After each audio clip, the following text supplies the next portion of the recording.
So, wie geht's, Leute? Ich hoffe, es geht euch gut. Nominativ Fall. So, আমরা এখন কয়েকটা next ভিডিওতে ফাল নিয়ে কথা বলবো। ফাল হচ্ছে কেস অথবা বাংলায় কারক, ঠিক আছে? ফাল সিঙ্গুলার, প্লুরাল হচ্ছে ফেলে। der Fall, die Fälle। যেমন ভাষায় কয়টা ফাল অথবা ফেলে আছে আমাদের সবার মোটামুটি জানার কথা, চারটা, ঠিক আছে? নমিনেটিভ, অ্যাকুজাটিভ, দাটিভ, গেনিটিভ, ঠিক আছে? তো আমরা হচ্ছে অলরেডি যে একটা ভিডিওতে এগুলো নিয়ে কথা বলছি, কিন্তু আবারও এখন নতুন রূপে আমরা এই ফালগুলোকে বোঝার চেষ্টা করব, এক্সপ্লেইন করার চেষ্টা করব এবং দু একটা উদাহরণের মাধ্যমে, ঠিক আছে? এই নমিনেটিভ ফালটা কি? নমিনেটিভ ফালটা বাক্যে কোন রূপে এটা আসে অথবা উপস্থিত হয় সেটা আমরা একটু বোঝার চেষ্টা করি যাই, ঠিক আছে? আমরা যদি এখন জাস্ট একটা বাক্য খেয়াল করি, ঠিক আছে? আমরা সিম্পল একটা বাক্য নেব, নিয়ে আমরা চেষ্টা করব, ঠিক আছে, যে কি কি হয়। যেমন আমি যদি বলি যে আমাদের প্রিয় উদাহরণ, রবিন কাউফট, রবিন কাউফট ein Auto, ঠিক আছে? এইটা হলো আমাদের একটা সিম্পল বাক্য। এই বাক্যটাকে যদি আমরা এখন আবার খেয়াল করি, এখানে কি আছে? আমাদের এখানে একটা শব্দ আছে রবিন, যেটা একজনের নাম।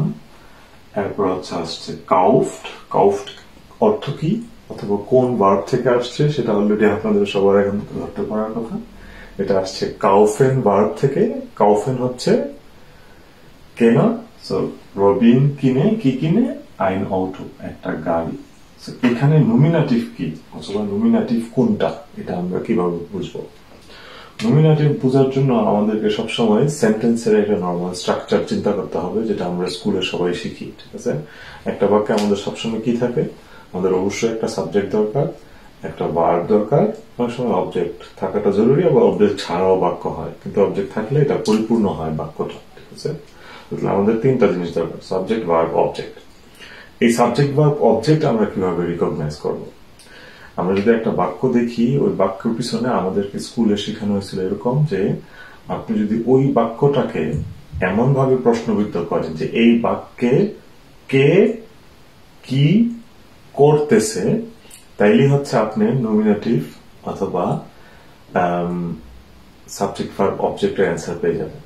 কে দ্বারা যদি আপনি বাক্যটাকে প্রশ্ন করেন, তাহলে কের যে অ্যান্সার সেটা হবে হচ্ছে নমিনেটিভ, মানে সাবজেক্ট। নমিনেটিভ কেন সাবজেক্ট হবে সেটা একটু পর আমরা বলতেছি। আর কি, এই কির যে অ্যান্সার হবে, কির অ্যান্সার হচ্ছে বাক্যে অবজেক্ট। আর করে অথবা করে তো সবসময় ভার্ব, সো ওইটা ক্রিয়া।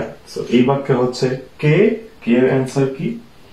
কে এর অ্যান্সার হচ্ছে আমাদের এই রবিন। সো রবিন হচ্ছে এখানে আমাদের নমিনেটিভ।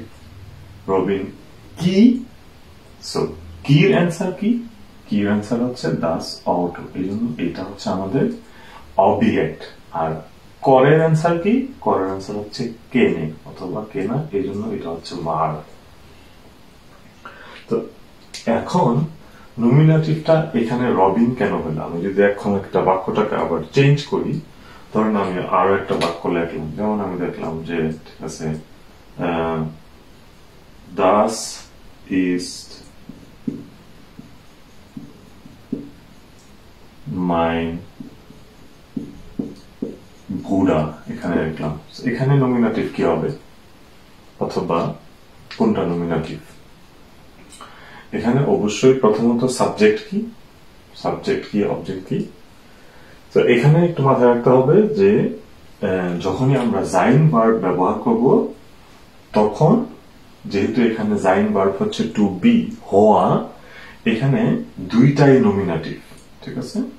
এটাও নমিনেটিভ হয়ে যাবে, আর এটা তো হচ্ছে দাস, মানে এটাকেও আমরা সাবজেক্ট অথবা নমিনেটিভ হিসাবে বিবেচনা করতে পারি, ঠিক আছে? আবার এখন যদি আসি যেমন অন্য কিছুতে, যেমন আমি যদি বলি যে das Haus ist schön, এখন কি হবে? এখানেও কাকে ঘিরে কথা হচ্ছে? আমরা একটা কিছুর বর্ণনা দিচ্ছি যাকে ঘিরে কথা হচ্ছে। এখানে ইস্ট ব্যবহার হয়েছে, ঠিক আছে, ইস্ট শুন, জাইন ভার্ব ব্যবহার হয়েছে, শুধু শেষে শুধু কি আছে অবজেক্ট হিসাবে একটা অ্যাডজেক্টিভ আছে। সো কথা হচ্ছে কিন্তু কাকে ঘিরে, এই দাস হাউসকে ঘিরে, ঠিক আছে। এখানে আমাদের ভার্ব আছে, আমাদের জাইন ভার্ব, আর এখানে অবজেক্ট যেটা আছে সেটা হলো একটা এই যে এখানে একটা জিনিসের আমরা বর্ণনা দিচ্ছি এবং এই জিনিসটাই হচ্ছে নমিনেটিভ, যাকে ঘিরে আমরা বাক্যে কথা বলবো, ঠিক আছে। এবং নমিনেটিভ সাধারণত সবসময় কি হয় সেটা আমি নমিনেটিভ এখানে লিখে দিই। নমিনেটিভ সাধারণত সবসময় বাক্যে জুবিয়েক্ট, ঠিক আছে। সো এটা সবাই নোট করে নিতে পারে। So das Haus ist schön। So এখানে das Haus হচ্ছে নমিনেটিভ। সো নমিনেটিভ মানেই হচ্ছে আবার বাক্যের সাবজেক্ট এক নম্বর, 2 নম্বর হচ্ছে নমিনেটিভ মানে হচ্ছে কোন নোমেনের যে অরিজিনাল যে আর্টিকেল সেটা সবসময় নমিনেটিভ ক্যারি করবে। যেরকম হাউসের জন্য das Haus, এখন যদি এখানে হাউস না হয়ে wohnung হইতো তাহলে কি হবে, তখন হয়ে যাবে die Wohnung ist schön, কারণ wohnung এর আর্টিকেল হচ্ছে দি এবং সেটা হচ্ছে ফেমিনিন জেন্ডার। Viel Spaß!